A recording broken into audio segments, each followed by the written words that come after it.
السلام علیکم ورحمۃ اللہ وبرکاتہ۔ وعلیکم السلام ورحمۃ اللہ وبرکاتہ۔ روزے کا مطلب کیا ہے، اس کی وضاحت فرمائیے۔ دیکھیے، روزہ سب میں پہلے اگر دیکھیں گے تو رکنے کا نام روزہ ہوتا ہے۔ اس کے لغت میں یعنی ڈکشنری میں الگ معنی ہوتے ہیں، اور شریعت میں یعنی جو ڈکشنری کے علاوہ اصول بنائے گئے ہیں شریعت میں، اس کے الگ معنی ہوتے ہیں۔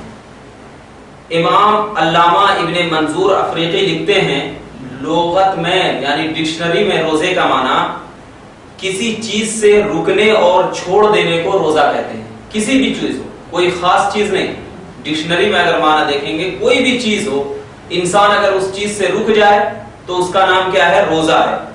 اور روزے دار کو صائم عربی میں کیا بولتے ہیں؟ صائم بولتے ہیں۔ اس لیے بولتے ہیں کہ وہ کھانے پینے اور عمل تزویج کا مطلب ہوتا ہے یعنی ہم بستری کرنے، عورت سے ہم بستری کرنے سے رک جاتا ہے، اس لیے اس کو صائم کہا جاتا ہے، اور ان تینوں چیزوں کو چھوڑ دیتا ہے۔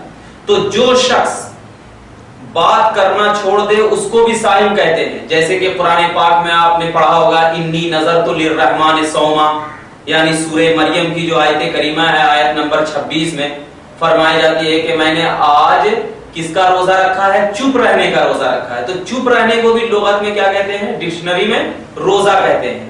لیکن جب چپ رہنے کو روزہ کہتے ہیں تو یہ روزے کے لغوی معنی ہوئے، لیکن شریعت میں روزے کا معنی یہ ہے کہ انسان کھانے پینے اور عمل تزویج سے صبح سحری کے بعد سے لے کر کے افطار تک رک جانے کا نام روزہ ہے۔ تو جو انسان سحری کے وقت سے افطار تک ان تینوں چیزوں سے رک جائے تو اس کا نام روزہ کہلاتا ہے۔ اب اگر انسان کو روزے دار اسی وقت کہیں گے کہ جب انسان تینوں چیزوں پر مکمل عمل کرے، ایسا نہیں کہ صرف کھا رہا ہو یا صرف پی رہا ہو، ان دونوں چیزوں سے تو رک گیا، لیکن کیا ہے؟ گانے سن رہا ہے، فحاشی فلمیں دیکھ رہا ہے یا برے کامیں کر رہا ہے، تو روزے دار تو رہے گا، لیکن روزے کی صحیح طریقے کی اس کو روزہ دار نہیں کہہ سکتے، کیونکہ روزے کا مطلب ہے عمل تجویز سے بھی رکنا۔ تو جو عمل ہمارے لیے جائز ہے اس چیز سے رکنے کا نام جب روزہ کہہ رہا ہے اللہ، تو اب جو عمل ہمارے لیے حرام ہو اس چیز سے بھی اگر انسان رک جائے تب صحیح معنی میں روزے دار کہلاتے ہیں۔